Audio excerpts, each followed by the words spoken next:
Formation on Sunday, the third Sunday of Lent, here on March 8th. Welcome to our online folks also. I'm Father Josh Stevens, the rector here, and today we have a special guest with us. Before we introduce him, though, I'll just give you a couple of reminders about what's ahead. We have Tuesday night in this room, the series on the marks of mission, where we're looking at what it means to be the body of Christ, what the church is called to in terms of living into the way of Jesus and his kingdom. It's been an amazing time with Tim Ross the last couple of weeks. So we have that this Tuesday. We've got 3 more sessions. Tim can't be there this week, so you're stuck with me. But please still come and join us for it. And then we'll continue with formation next week. We've got a guest named James Lampkin who will be here, who is a Baptist minister for maybe 40 years. At some really interesting churches with the Cooperative Baptist Church. He was down in Buckhead in Atlanta for a couple decades. And he's going to share a little bit about his own work with his family in terms of family systems and self-differentiation, and how connecting in a different way with his siblings led to a complete change in his way of handling stress and maturity and pastoring. So it'll be really interesting. He's an expert in family systems and been studying it for a long time, and he's part of the generation that's picked it up from some of the founders of that movement. So that's next week. The week after that, I'll be here, and then we'll be heading into Holy Week following that. So please join us for those sessions. Today, for this morning, we have Ben Lowe with us. He's the executive director of Rocha, which is an environmental Christian movement that started with the Church of England doing some really interesting work. A couple of folks from England I learned last night, and they were moved to try to protect some coastline in Portugal that was going to be developed with high rises. And they thought, the community here wants something different. Let's not do that. And so they've been doing all kinds of things all over the world, and we know them from the Wild Wonder Creation Care Camp that we host, that Mary Ann Inglis started at her home many years ago, and then we moved it to the church when I got here, and it's now grown to about what we can handle. If you guys can figure out a way where we can have more kids, let me know.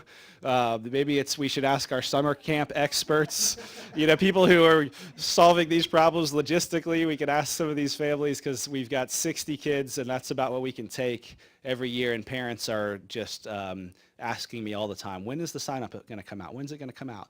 Which, by the way, if you have kids, the sign-up just got emailed to you on Friday.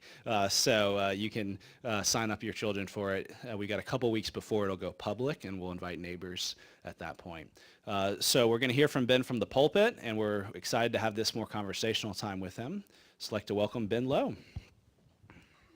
Thanks, Father Josh. It is such a joy to be with you all. I've been so delighted to meet so many of you who've been part of the Wild Wonder camps over the years. Thank you for doing that. And you need to know how legendary you are to us, because you have been doing this for about 10 years at this point, and we have a series of 4 years available. And so you're through your second cycle anyway, right? So it's amazing. This has far exceeded our hopes and prayers as our team was developing it. You always wonder whether a resource is going to do the work in the world that you envision it doing. And thanks to folks like you, absolutely, it continues to bless generations of young people at a time when younger generations, I don't need to tell you probably, are living so much of their lives on screens and so little of their lives in person, let alone in person in God's world. And that's so formative at that key age. There's so much research done that shows if you help a child before the age of 5 learn 5 birds species that they see, or 5 trees that they regularly see, that sort of thing, it leads to greater effects as they age and a healthier childhood. So thank you for all you're doing to make that a reality here for your parish, but then also for the surrounding community. That's also part of our heart, is that we don't just work with our churches and work within our communities, but we really want to collaborate and partner with our neighbors, and you're doing that so brilliantly here. So thank you, thank you, thank you. I've been wanting to visit you for so many years, and I'm so grateful for the invitation to come now, and hope to be back a little bit longer the next time. I'll be just here for today and leaving tomorrow, but it is such a gift to be here. Okay. I could go on because I'm really so excited and grateful to be here. However, I've been asked a lot of questions. Okay, so you do this Wild Wonder Camp, and we love it, and we do it here, but what else do you do? And so I wanted to take the opportunity to share a little bit more about what we do. And so instead of me yammering on and on, I was going to play you a short, about 2-minute video that gives you a bit of an overview of what we do in the US, but it connects to what we do in about 25 other countries around the world right now. So you'll see some clips and footage from some of the other work there, and I'm happy to talk about any of it. I've been around this organization for a little over 20 years now, and we're 42 years old. So about half of our life I've been involved in Rocha, and it changed my life, which is why I'm still working with it. And I see it change the lives of so many people every time I'm on the road and every time I open up my emails. So it makes emails a little bit better when you can read the emails that I get. So here we go.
Oh, good. It doesn't have an autoplay on. I always jump up really quickly because I don't know if any of you have experienced this. That just starts on another video all of a sudden. We have a channel on YouTube, and you can see a bunch of different videos that feature different aspects of our work. This one on, I won't play it now because it's a little longer, but this one on our Churches of Restoration program just dropped a few months ago. Featuring some of the work that our churches in Florida have been doing. So I wanted to share that with you. I think we can probably turn the screen off now. Okay. Which is it? Okay, great. Oh, thanks. So I'd love to use this opportunity to have more of a conversation. And maybe I'll start with Marianne, with you. So Marianne served on our board for a number of years, and I wonder if there's anything in particular you think it would be helpful for me to start talking about with this group. But then I'd love to open it up to anyone here. And Father Josh, if you have any questions that you think would be helpful for this church, would love to give this time to you. So anything that comes to mind. And since we're using the microphone, I'll repeat the questions, and if I don't, just let me know.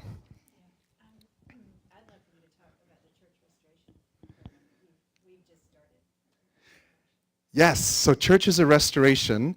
When I started in this role as director about 3 years ago now, We were experiencing a season that was new to me and to many of us in the organization.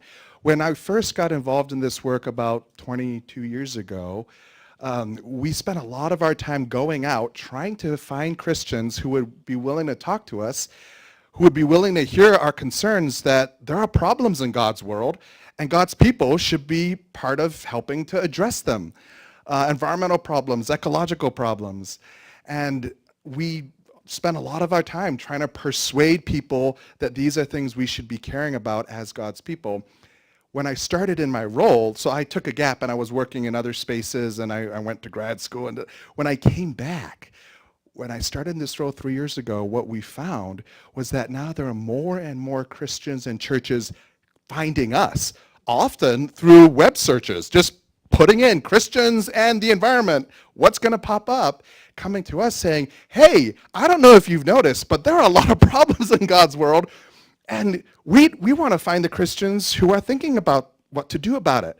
Because a lot of our churches, we care, a lot of our young people care, there's a growing level of concern, but we don't know how to be part of the solutions.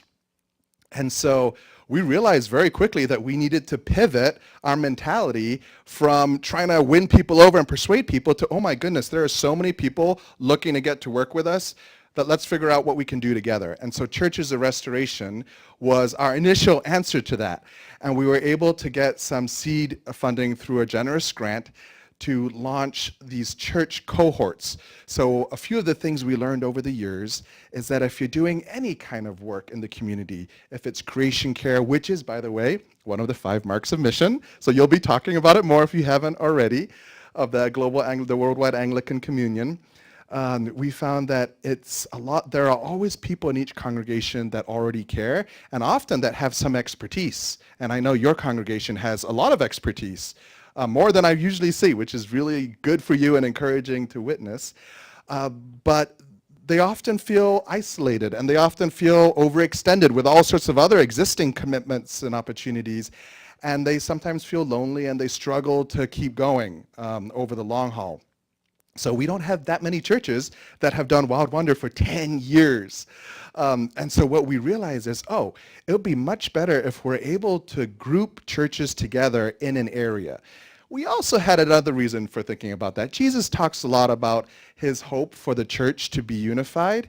And right now, our churches are probably as divided as we've ever been. And even within denominations, we find ways to divide, right? And we thought, well, maybe caring for creation can be one way. It's not going to solve all of our problems, but maybe it can be one way, one opportunity to bring us together, to work together. So we set up these cohorts.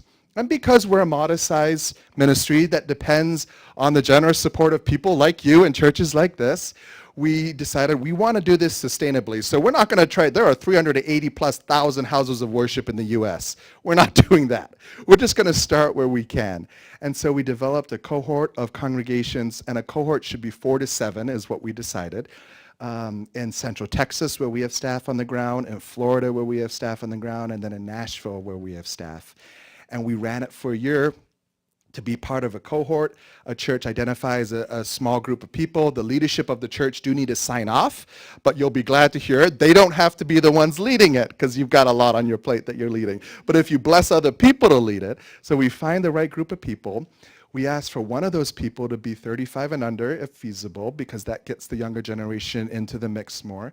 And then we bring all these groups from these churches together, and we go through some initial training and orientation, and then we start to dream, what does it look like for the church to be faithful today in our context around these issues? And we don't have all the answers, but we can ask the questions together, and we have so many resources that we're connected to. So depending on what answers God puts on our hearts, then we can connect resources to help serve those answers. And so a lot of churches are trying to think about what can we grow on our land, whether it's food or whether it's native habitat or pollinator gardens or rain gardens. How can we use our land in a way to glorify God better and make it more beautiful for us as well?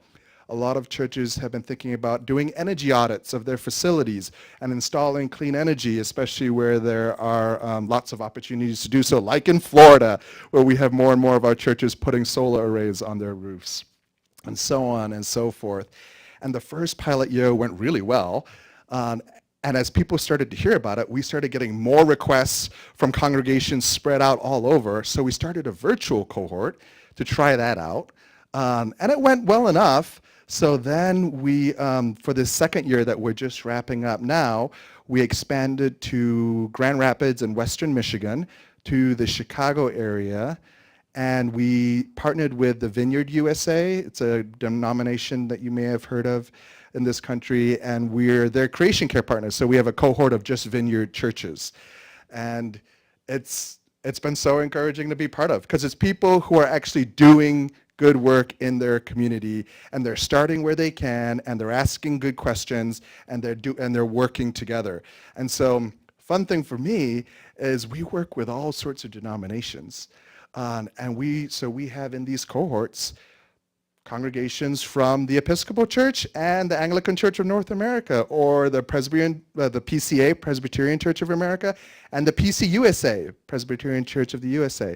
So denominations that have split off even from one another. And I was at first a little nervous about how this would all go, but it's been brilliant because of what God's doing in the group, and because how people are showing up to work together on the things that they agree on and say, okay, we don't agree on everything, but we can agree on this, so let's get going. So hopefully that gives you a bit of a view of what we're doing there. Thanks, Marianne. Is there anything? Yeah. Ben, tell me about partnerships that you have that could be with organizations perceived as overlapping. There's so much environmental, nature conservancy. I mean, you go on and Right. on about different organizations in this country. Are you partnering with some of them? Yes. So we are guided, our work, ecological work, as we've already touched on, is so contextual. What works in one place, even if you're talking about growing the same species, what works in one piece of land half a mile down the road might be very different, right? So we recognize that it's not one size fits all. And so we have,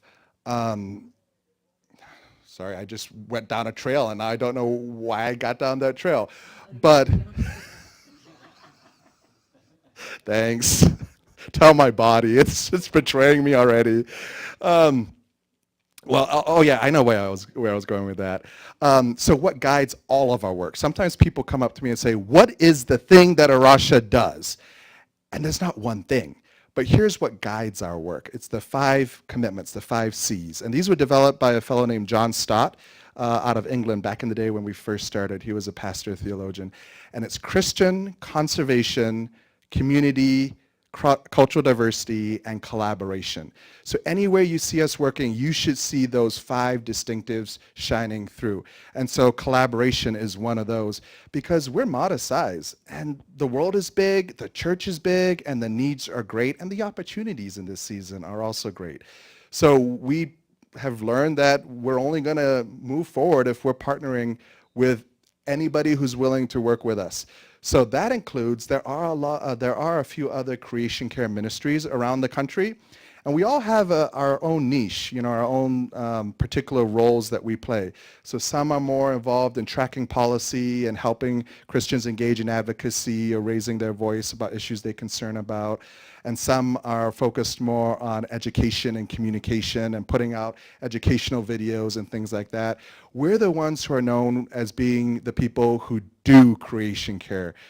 Hands in the earth, guided by good theology and good science. So we are the ones who help people live it out and who live it out ourselves.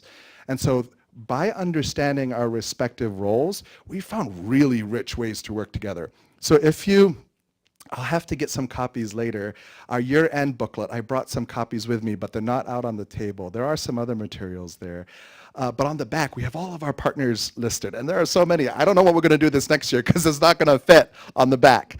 But we work a lot with groups like Creation Justice Ministries, which partners with the Episcopal Church, with the Asabo Institute in Michigan, Circlewood in Washington. These are all Christian groups.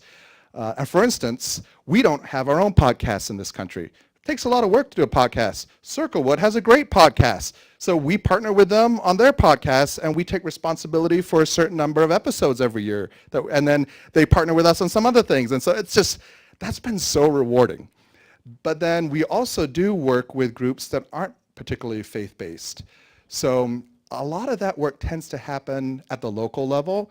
So in Texas, you saw some footage from the Bull Creek watershed where we are restoring endangered species habitat that also protects the drinking water for a lot of the city of Austin. And we work there. Our partner is the city of Austin because they own the land, and the Bull Creek Community Foundation, who had a vision for caring for this land and developing trails for the community to use, but didn't have the scientific expertise or the human power to get it done. And so we come in with Dr. Veronica Godoy, who you know, our director of the Texas project, and she's got a PhD in plant biology, and she's great, and she's a master naturalist, and so she's out there and she's gotten the whole master naturalist program involved, and so now we're training future master naturalists based on the work on that land. The one thing we found is if you want to support good conservation work at scale, it makes sense to support the Nature Conservancy because they've got more resources and experts and bigger budgets than we'll probably ever have. They're huge. I've worked with them in Tanzania. That's how big they are, right? But what we do is the Nature Conservancy finds, or the Sierra Club, or whoever it is, they don't always know the Christian community. And we're the largest faith tradition in this country and around the world. We're incredibly influential. And often in many of our spaces, this has been a blind spot for a lot of our churches, not all, maybe not yours. So what we do is we help bridge.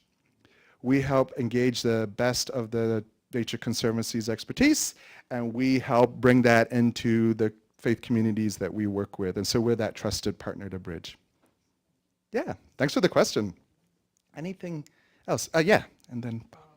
There might not be a concise answer for this. Invasive is a dirty word in our household. Mm. It is a dirty word in St. John's right now. What constitutes invasive? I mean, honeybees are not native Right. in North America, but we're not going to advocate to Yeah. erase Yeah. it. So what makes it invasive? Yeah, I so appreciate how you phrased your question to begin with. There might not be a concise answer to this because, yeah, I would love to chat about this, but there's no way I'll be particularly concise, as you can probably already tell.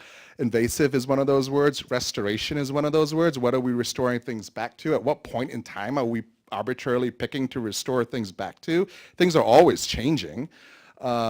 Even creation care or environmental stewardship, even those words are really nuanced and they mean different things to different people. So I don't know, we probably can't have the whole conversation now, but I'd be interested in hearing how would you think of invasives, or where do you find it problematic? Well, I mean, the easy ones are kudzu. And, when you see something just, English ivy, when you see something just totally taking over. But, I don't want to point fingers, but, my wife will point to what I think is a beautiful plant, and she'll say, oh, that's invasive, we got to get rid of that. I'm like, Yeah. Who doesn't love the Bradford Period? Yeah. Right? Yeah. so, Yep. yeah, like I say, the English ivy, that's pretty easy. The kudzu, that's pretty easy. Mm-hmm. And why don't we, gather up the kudzu and use it for food? Because other people do. I don't know. Mm-hmm. So anyway, Yeah. I don't know. Yeah, so ecologically speaking, there are certain things that a species has to check off in order to be considered ecologically, scientifically invasive, right? It's not just that it was introduced. You can have introduced species that aren't considered invasive species. Invasive species tend to be those introduced species that take over and deplete the resources or damage the populations of native species that used to be prevalent. But even when you say that, species move all on their own, right? Even without, right now the problem is humans have been spreading species at a scale and a rate that we've never experienced before, and it is causing a huge amount of ecological disruption. Something will emerge from that. There will be winners and there will be losers, and at some point, being image bearers of God means we are being entrusted with the responsibility of helping to discern what should win and what should lose in a particular place. And so we consider all sorts of different sources of value. Is it helpful for food? Does it hold soil together and prevent erosion? Is it important habitat for species we want to see more of? Things like that. Those are all value judgments. And that's also why it's so important for people of faith to be at the table in these discussions, because we deal in the language of values and what's right and what's wrong. It's not just people of faith, but we have so much to offer those conversations. So maybe that's just how I'd summarize it, is yes, it is complicated, it's often misused, and it's not a simple answer, but it's a really important thing, and it should be considered within a more regional or local context, what is identified as invasive and what we want to manage for. I'll just give you a story of the Bull Creek watershed that we shared a little bit last night. It was covered with invasive species. The glossy privet was one tree, and then the sacred bamboo, the Andina species, is another one. And it had overgrown a lot of the native vegetation, and this is critical breeding habitat over very small ranges for the golden cheek warbler, this listed endangered species. And we hadn't seen it in that land, in that 55 acres, for over a decade. After just several years of removing the invasives and planting natives, the bird showed up again. So even creation, the other, creatures can tell when conditions are improving that makes it more hospitable for them to thrive where they belong. And so there are some things that are easier to, decisions to make and lines to draw, and there are others that are harder. But thanks for the question. Bob, you had one? Yeah, in this, politically polarized moment. Really? The environmental matter was sort of culturally marked as left of center. Mm-hmm. I think I probably know the answer. It's basically Jesus showing up. So you sort of show up in an incarnational and sit at the table with faith. And so you sort of, I guess that's how you do it, to basically help try to reposition the cultural marking so that it broadens to people that may be on the other side of the spectrum, right? Is that it, or how do you do it? What do you do about reaching people who that's a liberal thing? Yeah. So what do you do about those guys? Oh, that's a great question, Bob, and it's so funny that you're the one asking me that question, because I would like to ask you that question. Well, first of all, to just take a step back and make the implicit assumption explicit, my working assumption is that these issues are not inherently conservative or progressive. They're human issues. They're biblical, they're theological, they're moral, they're spiritual, so on and so forth. They have become polarized, but they weren't always that way. As you know, you lived out an alternative, and you continue to live out that alternative, and I'm looking for the day when your alternative wins the day. And at some point, nature will have its way. It will force our hand. And it is forcing our hand more and more in places like Florida. I know you had Hurricane Helene here, and it caused incredible devastation. And Asheville was previously seen as a climate refuge, right? A climate refugia. So nowhere is really fully safe. Well, Helene made landfall on the big bend in the Florida Gulf Coast before it made its way up here. And I was just there last week. And all the homes that were only one story elevated on stilts above the ground were wiped out. It's only the ones that were 2 stories up that still remain, including homes I've stayed in that I grieve. So nature is going to force our hand more and more. We don't want to have to wait for the faster we get our act together, the better we'll be, the better off we'll be, the more we'll be able to avoid a lot of those costs. So anyway, my point was these aren't inherently issues that should be polarized. That said, I think this is why I'm so excited to be doing the work that we're doing, because I'm not coming in as a Democrat or a Green Party person or Republican or anything. I'm coming in as a fellow brother in Christ, a fellow believer, and we can have a relationship and we can have dialogue at that level that takes, and by some metrics, climate change is the single most polarized issue in the United States today, even more so than abortion and gun control and things. How in the world did that happen? There are answers for how it happened. We know how it happened. There are people who win when they polarize this topic and they can make a lot of money off of it. And it's not the poor climate scientists who I know who don't make that much money. But we can come in and we can have conversations that bypass the politics or that transcend the politics. And it doesn't always happen quickly, and it doesn't always start with a conversation, because it really starts with relationship. And you can have relationship and you can build trust without centering these issues. A lot of the time, and this is why we are so adamant about being an organization that's doing creation care. A lot of the time, people have heard all sorts of rumors about solutions to these problems that they don't think they like. And they're not often accurate, but if you come in and you just start doing something together, you do Wild Wonder Camp, you do holy hikes, you plant a community garden, you do an energy audit, and you save a lot of money on your next utility bill, all of a sudden you're doing the work. And you go, oh, that's what it looks like. Oh, I am the kind of person who can do that. That's not someone that I'm not. That is exactly who I can be. And then it becomes much more, I think, accessible, approachable, and familiar. One of the people we both are friends with and work with a lot, Dr. Catherine Hayhoe, who is the chief scientist at the Nature Conservancy, and her husband's an evangelical pastor in Texas. She said that all of us are already exactly the kinds of people to care about these issues. We just have to understand how our values already do connect with these issues. And so we're just constantly trying to help connect the dots and build those bridges. And it's not, by and large, it's not our fault. These issues can be hard to see. We live such insulated lives these days. It wasn't always this way. I think some of you living in more rural parts might live less insulated lives than some of us in more urban areas, but we are so disconnected from where our water comes from, where our food comes from, where our waste goes, how our electricity is produced. We just don't know.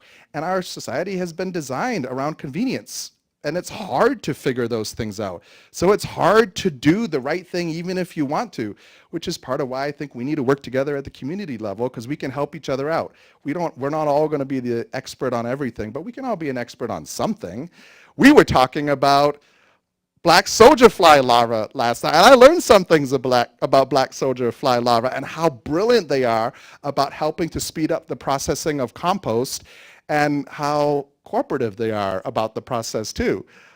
So yeah, that's kind of how we get at it. But again, sorry, I think once you go to grad school, you lose the ability to be concise. We should, do you want to share just a couple of next steps for folks that want to learn more about Rocha and if they want to dive deeper? Yeah, thanks for that. Well, you can certainly visit our website, and if you go to arocha.us, so we're all around the world, so there are lots of different Arocha websites, but if you go to arocha.us, then you can share your email with us, and you'll get just once a month updates. Marianne gets them and keeps up with us that way, and you can see what's going on around the country and what's available to you too. But I would also say, I know I'm not here for very long, but I'd love to chat. And if we don't have time to chat now, I'd be happy to share my contact info. Father Josh, Marianne, Bob, they all have my contact info and can share it with you, and I'd love to stay in touch. Also, Marianne knows our organization pretty well by now, and so she'd be a great person to talk to. But just thank you for doing the Wild Wonder Camp. Please keep doing that as long as it's helpful for you, and if you have any feedback for us or any ideas on how that could be helpful for more churches, do let us know. We constantly update that. And if you have other areas where you're thinking, so we are about to launch a broader church partners program, because to make space for churches that aren't part of a particular geographical or denominational cohort. So we'd love for St. John in the Wilderness to be one of our church partners.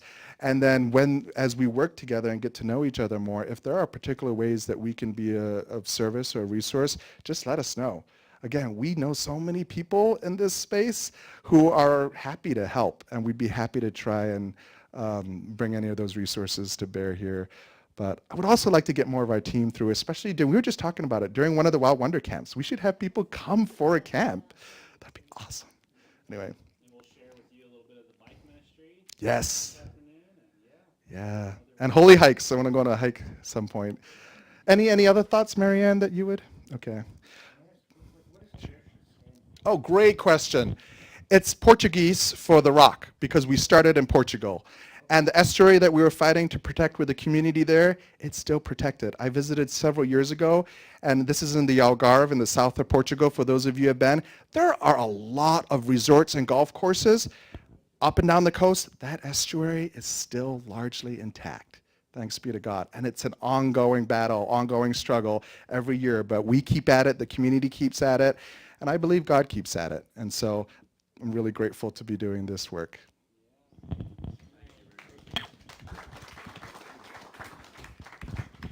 Okay, everyone, this has been a delight and really got our gears turning about some of the things we're doing here. It applies so easily to our work in the Trails of St. John right now, where we're trying to eradicate English ivy, and how that's, a scientific thing, but also a theological thing to do, trying to restore the health of the woods back there. And but as we'll do this afternoon with the SJW MTB, we'll have 40 kids on bikes, and I think part of that, central to it, is that it's unless kids and adults have a relationship with creation, then they can't have a relationship with their creator, and it's hard to advocate and fight for something that you don't love. And so going mountain biking or hiking or fly fishing, is not only is it prayerful, but also it puts you in relationship with this incredible gift we've been given, we believe, by God, that needs to be stewarded and protected. So that's part of going out there and taking kids into the woods and going on hikes and doing some of the fun things that we do here at St. John. So again, thank you all for being here, and we'll see you hopefully Tuesday evening and next week as we continue our time together then. All right, peace.